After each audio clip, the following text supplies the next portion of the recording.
Bismillahirrahmanirrahim. Assalamualaikum warahmatullahi wabarakatuh.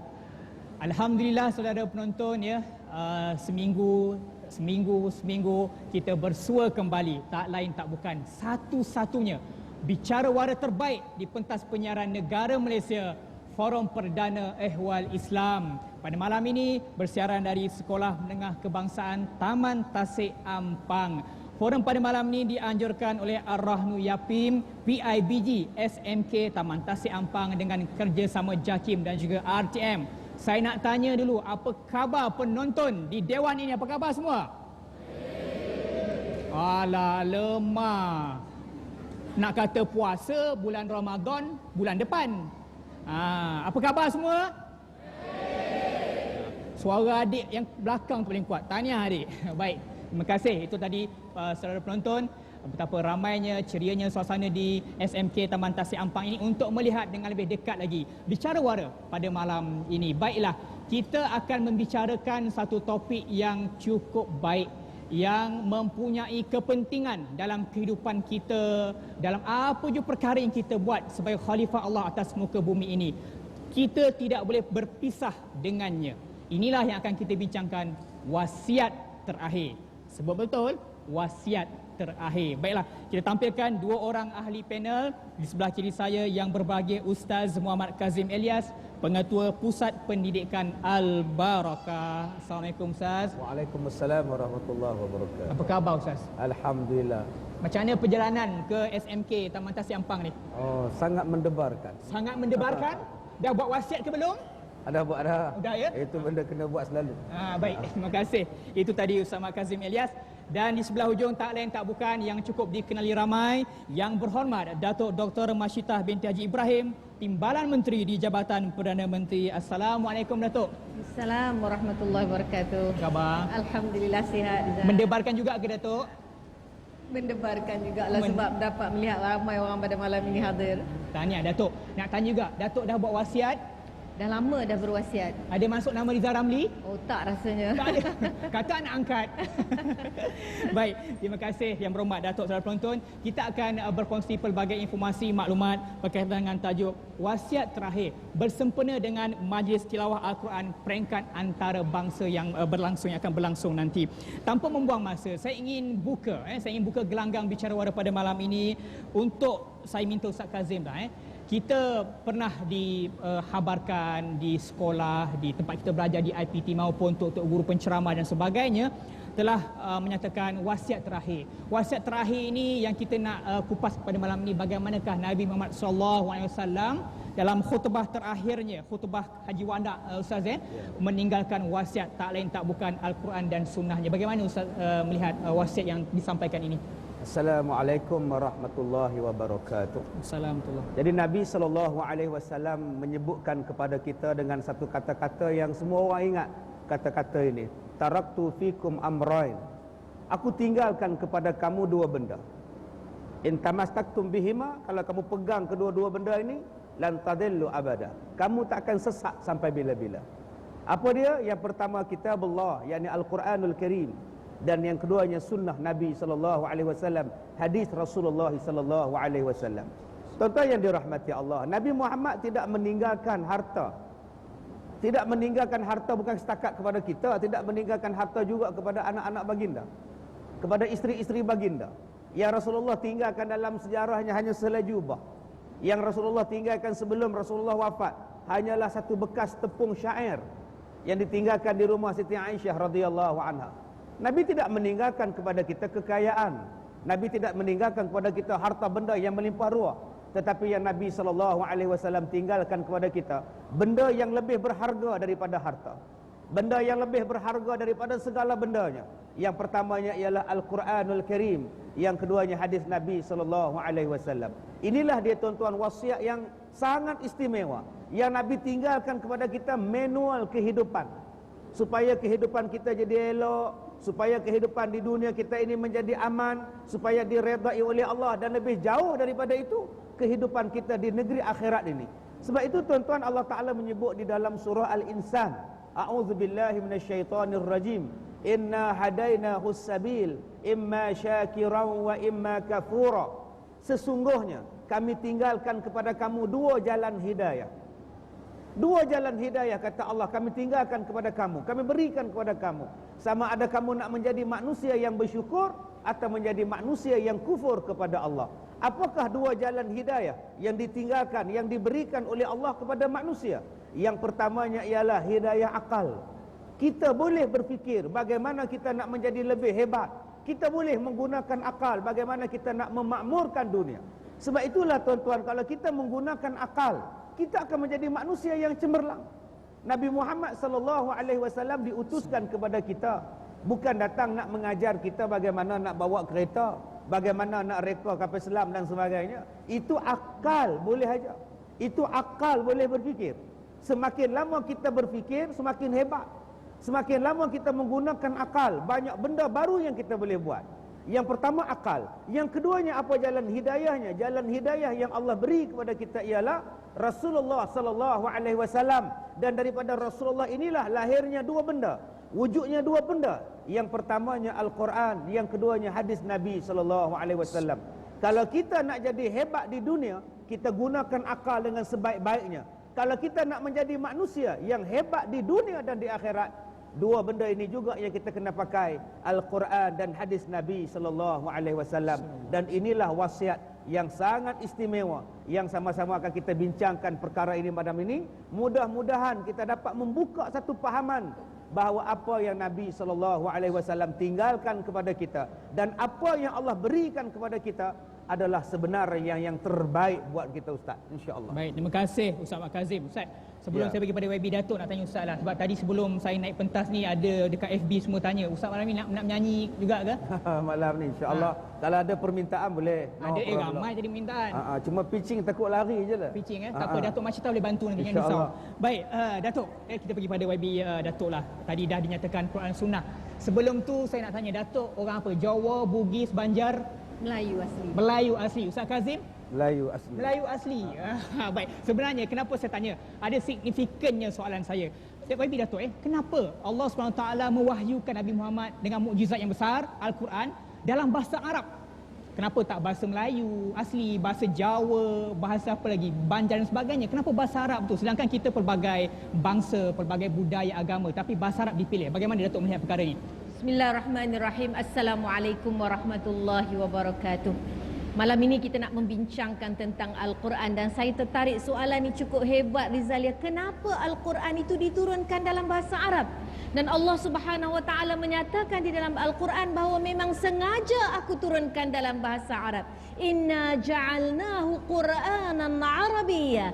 Memang sengaja diturunkan dengan bahasa Arab. Kenapa? Kerana yang membawanya itu adalah Rasul yang Arab. Yang disebut dalam ayat yang lain, lau ja'alnahu Qur'anan ajamiyan laqalu laula fussilat ayatuhu ajamiyyun wa arabiyyun. Allah Subhanahu Wa Taala menyebut, kalaulah Quran ini turun dengan bahasa lain, bahasa Urdunya, bahasa Cinanya, atau bahasa-bahasa lain, sudah tentu yang diturunkan itu kepada umat Arab, Rasulnya juga Arab, maka mereka akan bertanya, mana pula tafsirnya? Dan sudah tentulah tidak sesuai, ajamiyun, nak bagi Quran dalam bahasa lain, sedangkan yang membawa Rasulnya itu adalah orang Arab. Kenapa nak turun kepada Rasul orang Arab? Kenapalah tak turun kepada orang Melayu ke orang Jawa? Tuan-tuan dan puan-puan, bangsa Arab ketika itu disebut sebagai bangsa yang al-a'rabu asyaddu kufran wa nifaqan, bangsa yang paling teruk. Dalam 1000 orang nak cari satu yang boleh membaca pun tak ada. Bangsa yang paling berdendam, bangsa yang suka bergaduh, bangsa yang tidak ada akhlak. Kalaulah diturunkan Al-Quran kepada bangsa Arab ini, dan ternyata bahawa Al-Quran berjaya mengubah orang Arab menjadi baik, pastinya bangsa-bangsa lain selain daripada bangsa Arab juga mampu dengan hidayah Al-Quran ini untuk berubah menjadi bangsa yang baik.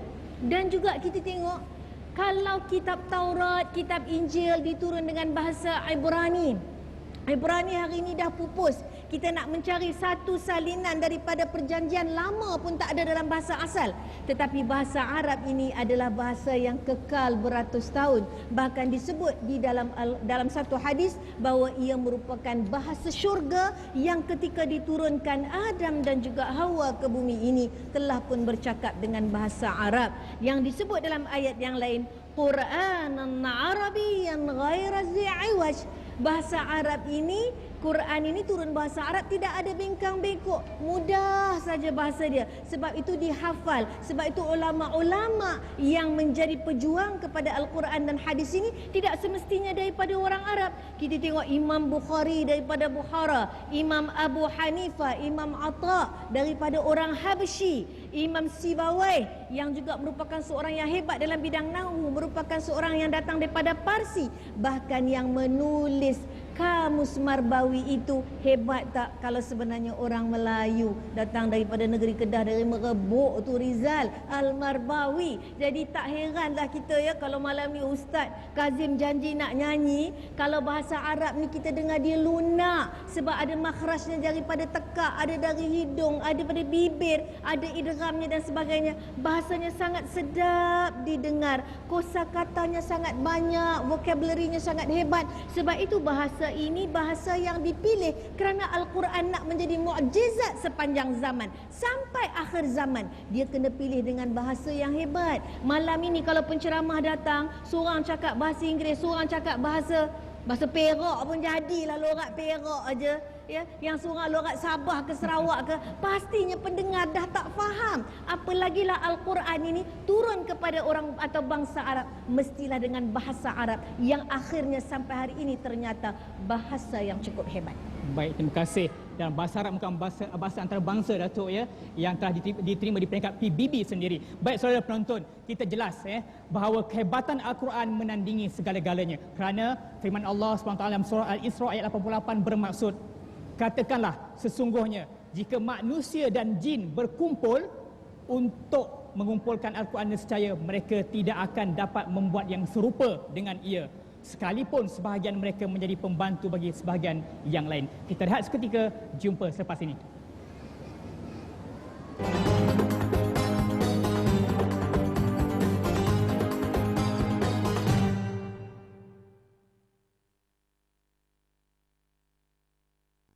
Baik, terima kasih saudara penonton. Kepada yang baru buka, kita baru saja lebih kurang 10 minit bersiaran. Terima kasih kerana memilih TV1 dan terima kasih kerana menjadikan Forum Perdana Ehwal Islam sebagai tetap di hati anda. Terima kasih banyak-banyak. Kita masih lagi bersiaran membicarakan wasiat terakhir. Wasiat terakhir yang diberikan oleh baginda Rasulullah SAW kepada kita, iaitu Al-Quran dan sunnahnya. Jadi forum pada malam ni saya nak maklumkan sekali lagi dianjurkan oleh Ar-Rahnu Yapim, PIBG SMK Taman Tasik Ampang. Terima kasih banyak-banyak. Saya nak terus pergi pada Ustaz Muhammad Kazim. Kalau rasa nak menyanyi, bagi tahulah ya, supaya kita boleh standby. Baik, Ustaz, kita melihat bahawa Al-Quran ni banyak memberikan kita pengajaran. Dalam Al-Quran itu banyak cerita dah, yang kebaikan, yang keburukan, semua dah cerita tentang umat-umat terdahulu, bagaimana kaum Nabi Lut dimusnahkan. Tapi kita ni macam tak ambil peduli. Kenapa kita semakin jauh daripada Al-Quran? Kita masih lagi dengan sibuk LGBT, sedangkan dalam Al-Quran dah jelas benda tu memang cukup haram dan tak boleh diterima. Jadi pada pandangan Ustaz tentang perkara berkaitan dengan orang dah macam dah lupakan Al-Quran ni, Ustaz. Baik, kalau kita melihat tentang keadaan atau fenomena masyarakat, sebenarnya Al-Quran ini pada peringkat awal diturunkan di Mekah pun sudah wujud penentangan. Macam-macam orang kata pada Nabi SAW. Ada yang kata bahawa ayat Al-Quran ini merupakan sihir, sihrun mubin, sihir yang nyata. Yang kedua, apabila dibacakan Al-Quran di zaman Nabi SAW, bila Nabi berceramah, bila Nabi memberikan tunjuk ajar, dibacakan ayat Al-Quran, dalam masa yang sama orang-orang yang tidak suka pada Nabi, tidak suka kepada Al-Quran, mereka menganjurkan pada satu benda yang lain untuk menandingi bacaan Nabi SAW. Yang ketiganya, kita boleh lihat di zaman Nabi Muhammad SAW telah ada usaha-usaha untuk membuat satu ayat yang lain daripada Al-Quran, mengatakan bahawa syair ini lebih baik daripada Al-Quran, sehingga Allah Ta'ala mencabar mereka, in kuntum, ya, kalau kamu semua ni fi raibim mimma nazzalna ala abdina fa'tu bi suratin min mithli.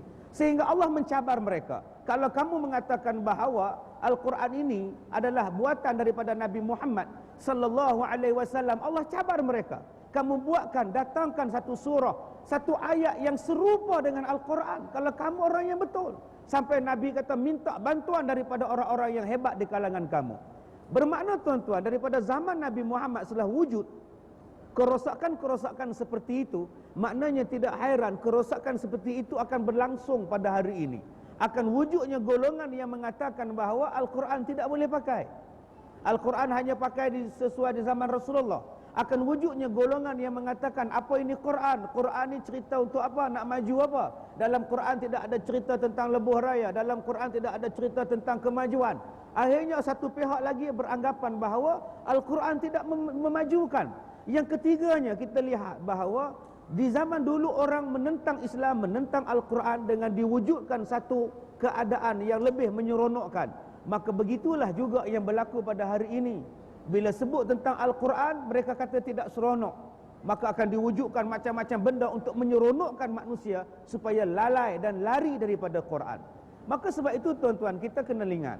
Kita kena ingat bahawa menjadi tanggungjawab kita, menjadi tanggungjawab kepada kita untuk menarik semula, menjadikan orang berminat dengan Al-Quran, menjadikan orang meyakini Al-Quran, dan menjadikan bahawa Al-Quran ini rapat dengan kita, menjadi rapat dengan anak-anak kita.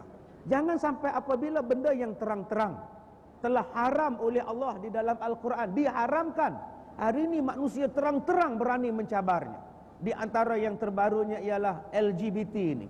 Terang-terang Allah Ta'ala menyebutkan bahawa akibat daripada pelakuan liwat, akibat daripada pelakuan homoseks, umat Nabi Lut diterbalikkan buminya. Bukan setakat diterbaliknya, dihujan dengan batu, sehinggalah menjadi kawasan yang paling rendah dalam dunia, dan tidak wujud sebarang binatang, sebarang tumbuhan di dalamnya, menjadi laut yang mati. Tapi manusia tidak takut tuan-tuan.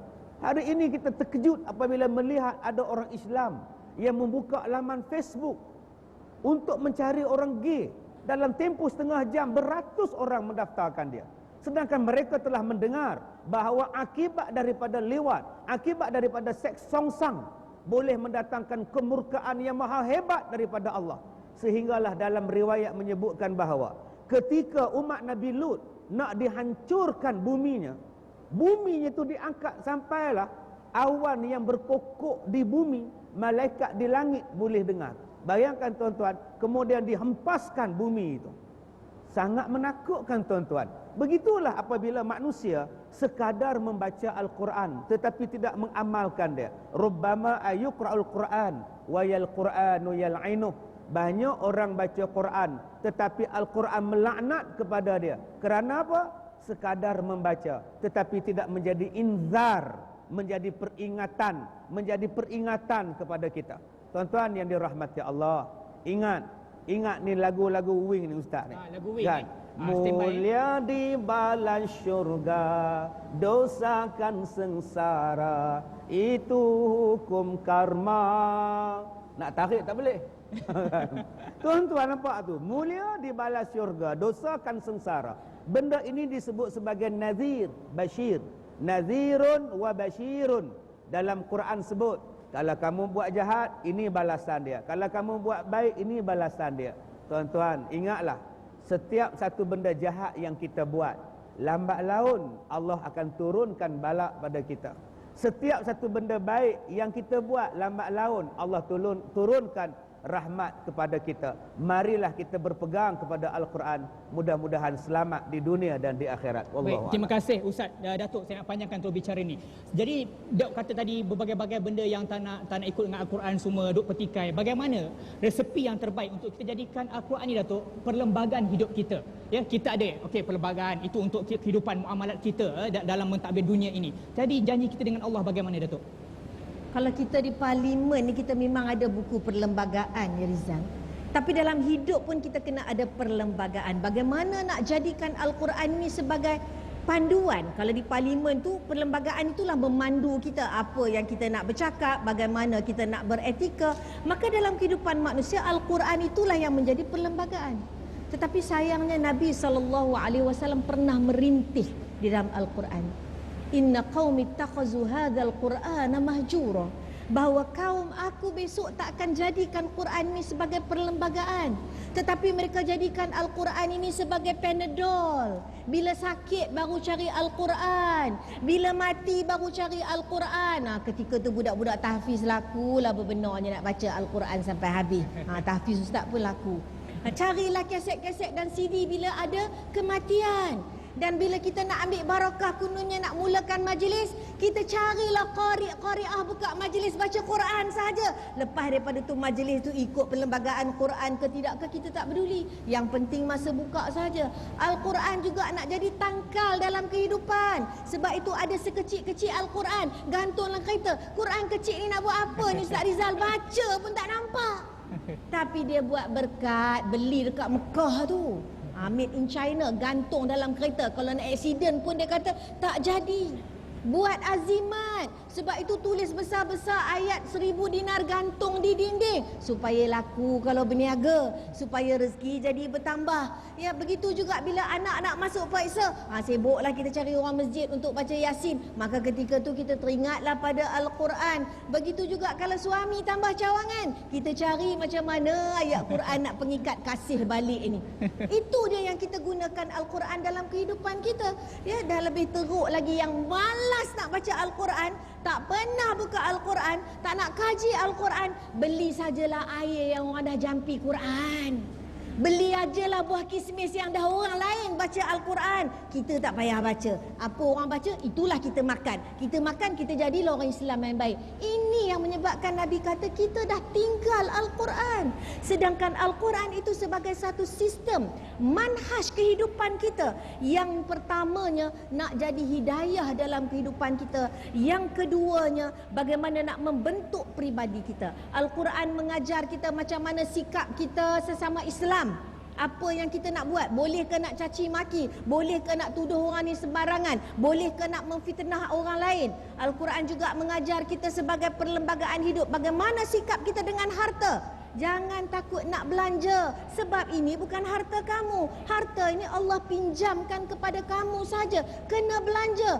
Uniknya harta ni, lagi belanja, lagi Allah tambah, lagi dibelanjakan, lagi malaikat mendoakan, Allahumma a'ti munfiqan khalafan wa a'ti mumsikan talafan. Jadikan pada yang belanja tu ganti banyak. Yang tak nak belanja tu jadikan hartanya makin lama makin lagi kurang. Tapi kenapa tak nak jadi perlembagaan yang disebut dalam ayat ya ayyuhallazina amanu athi'ullaha wa athi'ur rasul wa ulil amri minkum fa in tanaza'tum fi syai'in farudduhu ila Allahi war rasul. Kenapa tak boleh jadi balik kepada Allah dan Rasul jadi perlembagaan?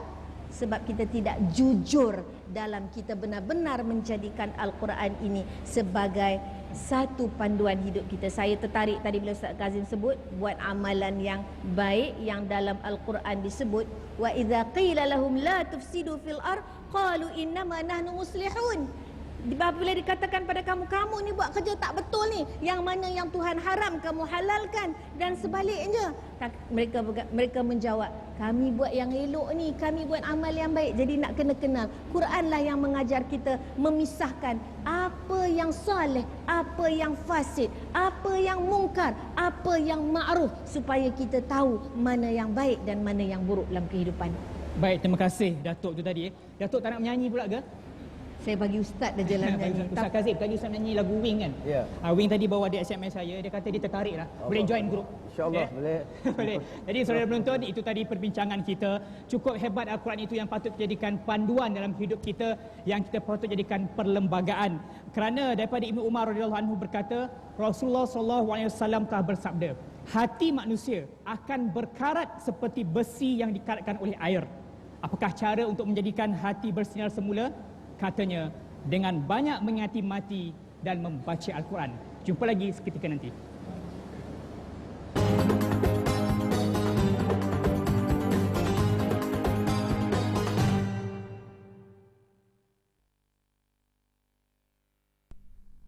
Nabi SAW bersabda, jauhilah kamu dari sifat tamak, kerana sesungguhnya Sifat tamak itu membawa kepada kefakiran. Hadis riwayat At-Tabrani. Ya, saudara penonton, wasiat terakhir, inilah tajuk yang telah kita war-warkan dari awal tadi, tentang kita nak membicarakan bagaimanakah dua perkara yang Nabi Muhammad SAW tinggalkan kepada kita, iaitu Al-Quran dan juga sunnahnya. Bersempena dengan majlis tilawah Al-Quran peringkat antarabangsa yang berlangsung di pusat dengan Dunia Putra Kuala Lumpur, insya-Allah. Baik saudara penonton, kita dah banyak berbicara ya di awal tadi, banyak tips-tips yang telah diberikan, banyak pengajaran yang telah dikongsikan, cerita-cerita menarik ya. Kita pun dah dengar lagu Wings tadi kan. Jadi kita nak bersama penonton pula, kok penonton nak menyanyi pula malam ni. Silakan. Assalamualaikum warahmatullahi wabarakatuh. Assalamualaikum warahmatullahi. Selamat malam ahli panel dan para hadirin hadirat sekalian. Sungguh tertarik perbincangan malam ni. Tertarik dengan nyanyian ke apa? Dengan semua sekali. Okey. Cuma saya mohon, soalan saya mohon ahli panel minta pandangan tentang mereka yang menyalahgunakan ayat-ayat suci Al-Quran untuk kepentingan peribadi. Itu saja. Sekian, terima kasih. Baik, ini jap, Cik Ahmad Syahimi pernah terkena ke? Mana tahu kok masuk kedai yang tak ada cop halal tapi ada ayat Quran, macam mana? Pernah jumpa ke? Kadang-kadang kita masuk je, nampak orang ramai kita makan je. Tambah pula mi goreng mamak kan? Macam tu lah. Bukan mamak ya, tiada kena mengena hidup ataupun mati, harap maklum. Baik, terima kasih Cik Ahmad Syahimi. Baik, yang ni saya minta Datuk. Tadi Datuk pun dah sentuh sebenarnya. Ya, gantung ayat 1000 dinar murah rezeki, ambil lah bang, RM10 saja gantung sana sini. Datuk, bagaimana ni yang duk gunakan ayat Quran untuk kepentingan peribadi, Datuk? Sebenarnya fenomena orang menggunakan ayat Al-Quran ini atau menyalahgunakan kepada kepentingan peribadi ini banyak caranya. Antara lain, pertamanya kita tengok orang tu menafsirkan ayat ni sesuka hati. Dia rasa ayat ni kena dekat dia, dia gunalah. Dia bacalah ayat tu. Dia rasa ayat tu dia nak mengenakan kepada orang lain, dia bacalah ayat tu. Tapi kalau ayat tu tak nak terkena pada diri dia, dia diamkan ayat itu. Itu adalah satu daripada fenomena kita kata menyalahgunakan ayat Al-Quran untuk kepentingan peribadi. Tapi kalau rasa ayat itu nak marah, maka dihalalkan apa saja. Kawan dengan iblis boleh, mencarut boleh, apa saja boleh. Sampai LGBT pun boleh macam Ustaz kata tadi, asalkan benda itu ada sedikit keuntungan kepada dia. Dan yang keduanya kita tengok salah guna juga untuk kepentingan peribadi. Lebih teruk lagi apabila ada orang bukan Islam yang boleh baca Quran, boleh baca hadis. Sedangkan wasiat terakhir tu kalau saya dengar Ustaz Kazim baca tadi, untuk orang Islam jadikan sebagai panduan. Tetapi hari ini menjadi momokkan, menjadi perkara yang kita baca itu bukan untuk mencari hidayah, tetapi sebagai suatu perkara yang dijadi momokkan kepada orang Islam sendiri. Lagi teruk kita tengok baru-baru ni, nasib baiklah kita dah haramkan cepatnya. Ada orang yang kalimah-kalimah Allah itu dah tak cukup dah dekat badan ni, nak tatu kalimah Allah. Salah guna juga begitu. Dan yang lainnya macam Ustaz Rizal sebut tadi, betul lah, nak jadikan pelaris itu kadang-kadang tu dia gantung ayat Quran saja, ataupun dia bawa pekerja-pekerja yang pakai tudung, padahal makanan yang dihidangkan itu tidak halal. Itu menyalahgunakan kepada ayat-ayat Al-Quran untuk menipu. Dan lebih teruk lagi kalau kita berceramah pula sekarang ni dia bubuh dalam pembesar suara.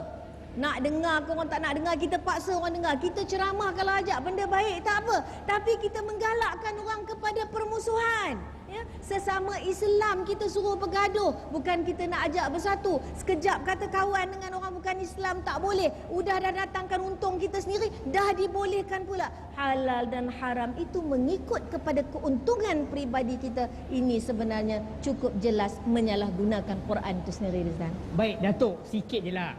Kalau tadi guna ayat Quran untuk kepentingan peribadi, tak patut Datuk Kalau suami nak tambah cawangan, tiup ayat Quran kat muka, macam mana Datuk? Itu juga salah guna tu. Macam tak bagi. Kecuali nak menambahkan kasih sayang. Baik, terima yang kasih. sedia ada ya Rizal. Baik, terima kasih Datuk. Saudara penonton, kita nampaknya ada lagi seorang penonton yang nak pun bertanya bersama kita pada malam ini. Jadi tanpa membuang masa, kita persilakan.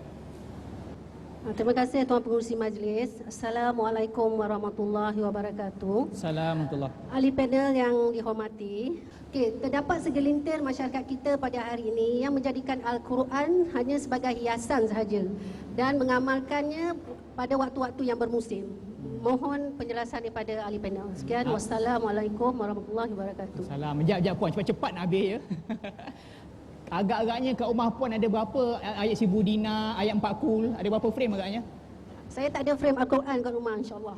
Tapi yang penting membaca Al-Quran ya. InsyaAllah. Baik, tahniah kita ucapkan tadi Puan Syahbanu Baba. Ini Ustaz Kazim, betul lah ya, memang yang diceritakan tadi, yang menggunakan Al-Quran sebagai hiasan. Ustaz, gantung Al-Quran dekat dinding dengan harapan jin tak masuk. Letak Al-Quran bawah bantal supaya hantu tak kacau anak baby. Macam mana ni Ustaz, betul tak betul ni? Baik, tuan-tuan yang dirahmati Allah, Al-Quran ini diturunkan kepada kita untuk kita beriman. Kita percaya dan kita melaksanakan dia supaya kita selamat di dunia dan di akhirat. Sesuatu benda yang kita ambil daripada Quran, dia akan berkekalan manfaatnya sampai bila-bila. Dan akan jadi elok. Contoh paling mudah, traffic light. Merah, berhenti. Kuning, jaga-jaga. Hijau, jalan. Itu benda yang diambil daripada Quran. Yas'alunaka 'anil mahid qul huwa adzan fa'tazilun nisaa fil mahid wa la taqrabuhunna hatta yadhun. Mereka bertanya tentang kamu tentang haid. Jawablah bahawa haid itu berlaku kepada orang perempuan. Maka janganlah kamu hampiri mereka sehinggalah mereka bersih. Sebab itu bila merah, no entry, stop. Itu ayat Quran ambil tuan-tuan. Tuan-tuan pergilah sampai ke mana-mana pun, bila sebut lampu merah, berhenti. Itu ayat Quran. Jangan tuan-tuan duduk depan traffic light, tukarlah lampu ni, merah aja, tukar lampu warna purple pula. Tak tuan-tuan. Dia akan berkekalan sampai bila-bila. Begitulah istimewanya Al-Quran. Tadi saya ada program dengan rakan baik Tan Sri P. Ramlee, Allah yarham. Saya jumpa dengan Datuk Haji Sattar tadi. Saya menyembang lama dengan dia. Saya tanya kepada dia, kenapa orang minat? Orang minat lagu Tan Sri P. Ramlee. Dia cerita yang itu, yang ini. Saya kata, Datuk, sebenarnya orang minat pada lagu Tan Sri P. Ramlee sebab apa? Orang tak jemu-jemu. Sebab dia tiru Al-Quran. Dia tiru tajwid Quran. Sebab tu orang sedap. Bulan dan juga angin, engkau jadi saksi. Itu tajwid, ditulis dalam tulisan Jawi. Bawau bu, itu mak asli, 2 harakat. Lam nun, nun mati jumpa dengan dal, ikhfa hakiki. Sebab tu kena dengung. Bulan kembang hidung. Sebiji saya tengok lah. Dia kena dengung. Bulan, bu tak boleh panjang, 2 harakat je mak asli. Tapi hari ni orang buat lagu, dia tak tahu tajwid. Bulan madu, bu-nya dah 6 harakat. Jadi itu. Jadi tuan-tuan, kalau kita betul-betul ikut Quran, Quran bukan sekadar digantung di dinding. Quran bukan sekadar digantung di dinding, diletak di bawah bantal dan sebagainya macam Datuk sebutkan tadi. Al-Quran itu kena amalkan dalam setiap kali kehidupan. Tak salah gantung di dinding untuk menggalakkan orang membaca. Tak salah beli khak letak. Dia menung tengok khaknya pusing ke atas, pusing ke bawah ni apa? Dia duduk pelan-pelan. Qul, qul, qul, qul. Qul dah dapat lah. Dekat setengah jam duk qul, qul, qul. Qul ya ayyuhal kafirun.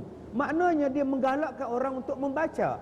Tidaklah menjadi salah daripada letak kucing letak ayat Quran. Betul. Tetapi jangan kita menganggap bahawa sesuatu benda itu bila diletakkan ayat Quran, bila dipasang ayat Quran kita sudah Islamik. Letaknya kereta kita stiker Al-Quran, kita kata dah Islamik. Dah tak aksiden dah. Kalau aksiden pun tak jadi apa. Jaga-jaga tuan-tuan. Jaga-jaga, jangan sampai tahap macam itu. Al-Quran bukan berkala. Al-Quran bukan bermusim. Kita tanya dekat dia, last baca Yasin bila? Dia kata tahun 90. Dia tengok ke atas. 98. Lama gila kita tanya dia. Kenapa sekarang tak baca? Tak ada orang mati, kata dia. Oh, maknanya Yasin ni nak baca untuk orang mati ke? Tidak, Yasin dibaca untuk orang hidup, bukan untuk orang mati. Orang mati baca sampai juga insya-Allah, tapi kita yang hidup di dunia memerlukan Yasin. Sebab di dalam Yasin ada ilmu pertanian. Allah Ta'ala sebut dalam surah Yasin satu ayat bahawa daripada tumbuhan yang berwarna hijau akan keluarnya api. Hari ini bila kita buat kajian tentang biodiesel, biodiesel boleh mengeluarkan bahan api daripada kelapa sawit. Ketika kelapa sawit masih hijau, dia boleh menghasilkan biodiesel. Di dalam undang-undang jalan raya, dalam surah Yasin ada sebut, wasyamsu tajri limustaqarril laha dzalika taqdirul azizil alim. Matahari pada satu jalan, bulan satu jalan, siang satu jalan, malam satu jalan, masing-masing tidak akan berlanggar di antara satu sama lain. Ini undang-undang jalan raya. Lori yang berat satu jalan, kereta yang laju satu jalan, motosikal satu jalan, orang jalan kaki satu jalan. Bila masing-masing mengikut jalannya, insya-Allah jalan raya menjadi jalan yang paling selamat. Maknanya Al-Quran kena pakai, bukan sekadar digantung. Wallahu a'lam. Baik, Ustaz. Tadi kalau tadi macam mana? Bulan madu tu kan? Ya. Kalau diidghamkan macam lagu P-Ramli macam mana bunyinya? Bulan dan juga angin. Angin kena panjang sebab dia mak arid li sukun. Oh, memang. Angin pun keluar panjang tu. Kita rehat seketika, jumpa seketika nanti.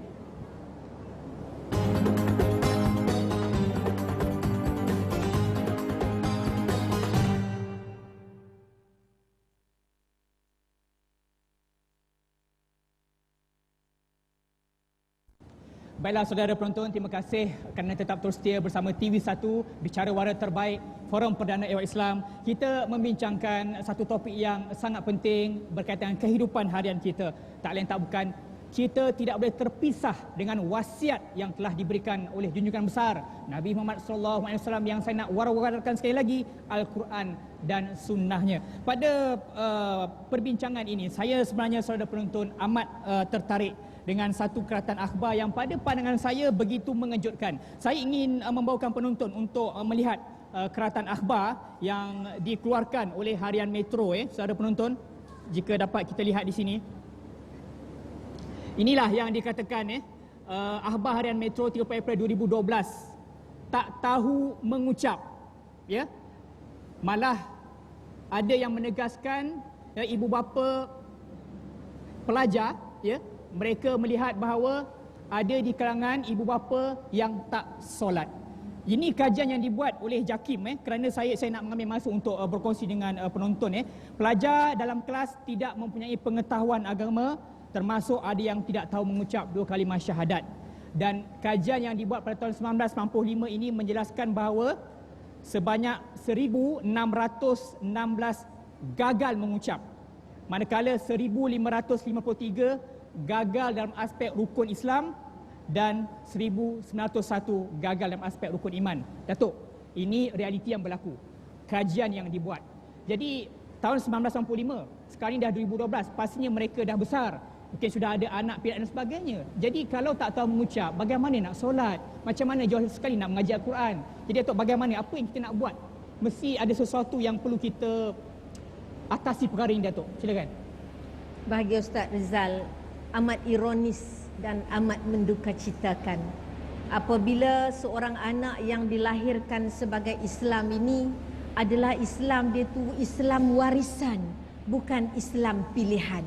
Dia jadi Islam kerana mak bapak dia Islam, tetapi dia sendiri tidak pernah merasakan dirinya sebagai seorang Islam yang baik. Sebab itu bila dibuat kajian oleh JAKIM, anak-anak ini bila ditanya bila kali terakhir dia mengucap, dia pun tak ingat, sampai dia sendiri pun dah tak boleh mengucap. Siapa yang kita nak persalahkan? Kita tahu bahawa orang tua-tua menyebut bapak borek, anak rintik, melentur buluh, biar dari rebung. Bagaimana acuan, begitulah kuihnya. Yang pasti, kalau mak bapak tidak menerapkan kepada anak-anak rasa cinta kepada agama ini, inilah generasi yang akan lahir. Dan begitulah generasi yang seterusnya, yang akhirnya kita akan lihat hari ini berbagai masalah sosial yang berlaku. Apabila anak ni dilahirkan, pertama yang dianjurkan dia mendengar azan, yang di dalam azan itu ada kalimah syahadah. Seharusnya bila dia membesar, dia meneruskan usaha untuk mendalami ilmu Islam itu sendiri, kerana ilmu ini tidak boleh diwarisi. Tapi itulah tuan-tuan dan puan-puan, kita nak menyalahkan anak-anak ke kalau mak bapak pun, kalau kita nak tanya duduk dekat-dekat taman ni, pergi tak dengar kuliah? Mak bapak sendiri pun buat tak solat? Yang pasti insya-Allah kalau mak bapak itu solat, dalam tasyahud itu ada dibenihkan tasyahud ataupun mengucap syahadah yang kita memperbaharui setiap hari ucapan kita itu. Yang penting dalam nak menyelamatkan anak-anak ni akidah. Bila maksud syahadah tu ialah akidah, menanamkan rasa takut pada Allah. Saya nak berbalik pada persoalan saya tadi, mak bapak ni macam mana anak-anak jadi tak boleh mengucap sebab mak bapak sendiri pun tak belajar. Dan lebih sedih lagi, belajar pula sekarang ni daripada guru-guru yang tak layak pun nak jadi guru agama. Hari ni tuan-tuan dan puan-puan, kalau ustaz jadi rock tu tak apa, tetapi rock jadi ustaz ni terbalik. Asal rockers jadi orang agama, asal artis lepas tu jadi ustaz. Daripada pengalaman dia bercakap. Sedangkan Islam tu tak boleh bercakap daripada perasaan. Dia adalah satu yang mesti ditauliahkan. Dia adalah sesuatu yang mesti ada ajazahnya. Tuan-tuan dan puan-puan, kalau kita ni masuk dalam mahkamah, macam-macam kes kita dah kena, kita tak boleh jadi hakim. Kerana kita tidak ditauliahkan menjadi hakim. Kita tidak ditauliahkan untuk menjadi peguam. Kalau kita biasa buat rumah sikit-sikit pun, kita tak boleh sampai jadi kontraktor.